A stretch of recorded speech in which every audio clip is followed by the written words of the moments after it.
वर्तुळातून मुंबईमध्ये प्रभाग क्रमांक 67 मधनं ठाकरे सेनेच्या शरद जाधव यांनी अर्ज मागे घेतलाय। मनसेकडनं कुशल धुरी ठाकरे सेना आणि मनसेचे अधिकृत उमेदवार आहेत आणि या मैत्रीपूर्ण लढाईचा निर्णय नव्हता असं कुशल धुरी यांचं म्हणणं आहे।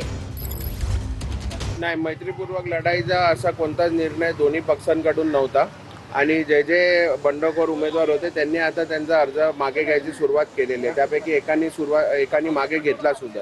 शिवसेनेकडून विशेष करून तुमचा मित्रपक्ष असलेल्या शिवसेनेकडून शरद जाधव उमेदवारी अर्ज भरला होता, ती पक्षाच्या एबी फॉर्म होती, त्यांनी माघारी घेतली नाही, त्यांच्याकडे एबी फॉर्म नव्हता। जसं काल पण मी सांगितलं, त्यांनी भरलं होतं आणि त्या आरोची टायपिंग मिस्टेक होती असं त्यांनी जस्टिफिकेशन दिलेलं आहे। मागे घेतला त्यांनी शरद जाधवनी मागे घेतली। ही बातमी आहे, मुंबईतील मनसे पदाधिकाऱ्यांनी सामूहिक राजीनामे दिलेत। सांताक्रूज विभागातील मनसे पदाधिकाऱ्यांनी भाजपमध्ये प्रवेश केलाय। आशिष शेलार यांच्या उपस्थितीत मनसेतील काही नाराज कार्यकर्त्यांनी पदाधिकाऱ्यांनी मनसेचा राजीनामा देऊन भाजपमध्ये प्रवेश केलाय। आशिष शेलार यांच्या उपस्थितीत मुंबईतल्या सांताक्रूज विभागातले हे मनसेचे पदाधिकारी आहेत।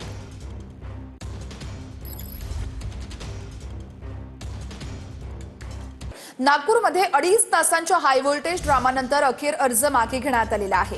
नागपूरमध्ये अपक्ष उमेदवार किसन गावंडे यांनी आपला उमेदवारी अर्ज मागे घेतलेला आहे। गावंडेंनी अर्ज मागे न घेण्याचा समर्थकांचा आग्रह होता। किसन गावंडेंना समर्थकांनी घरात बंदही केलं होतं।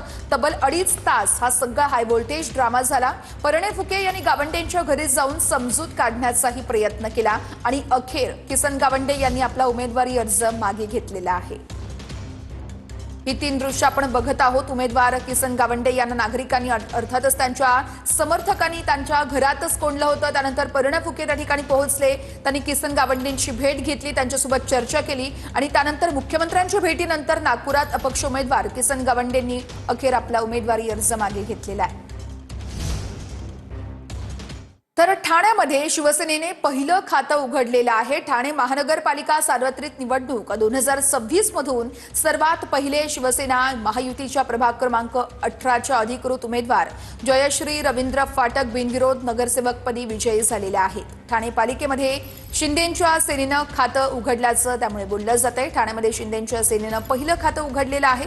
ठाणे पालिकेत जयश्री रवींद्र फाटक यांची बिनविरोध निवड झालेली आहे। बिनविरोध त्यांचा विजय झालेला आहे। प्रभाग क्रमांक 18 मधून जयश्री फाटक यांनी आपलं हे विजय मिळवलेला आहे।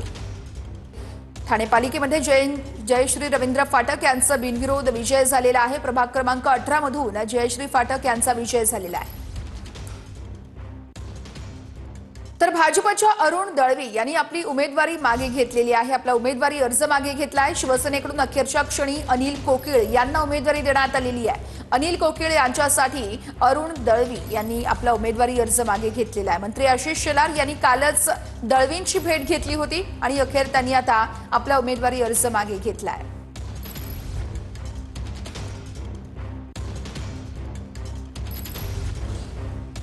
बघूयात पुढची बातमी। मुंबईमध्ये शिंदेंच्या शिवसेनेचे शाखा प्रमुख संदीप काशीद यांचा अर्ज मागे आहे।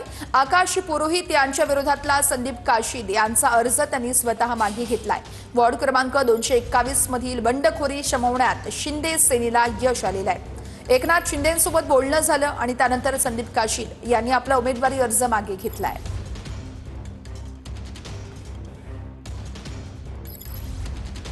तर तिकडे डोंबिवलीमध्ये भाजपची 7वी जागा देखील बिनविरोध आलेली आहे। डोंबिवलीच्या प्रभाग क्रमांक 27D मधील उमेदवार महेश पाटील हे बिनविरोध विजयी झालेले आहेत। विशेष म्हणजे या ठिकाणी मनसेचे शहर अध्यक्ष मनोज घरत हे महेश पाटील यांच्या विरोधात उमेदवारी लढत होते। मात्र आज मनोज घरत यांनी आपला उमेदवारी अर्ज मागे घेतल्यानं महेश पाटील हे बिनविरोध विजयी झालेले आहेत। मनसेचे नेते माजी आमदार राजू पाटील यांनी हातमिळवणी केली आहे का अशी चर्चा त्यामुळे राजकीय वर्तुळात रंगू लागली आहे।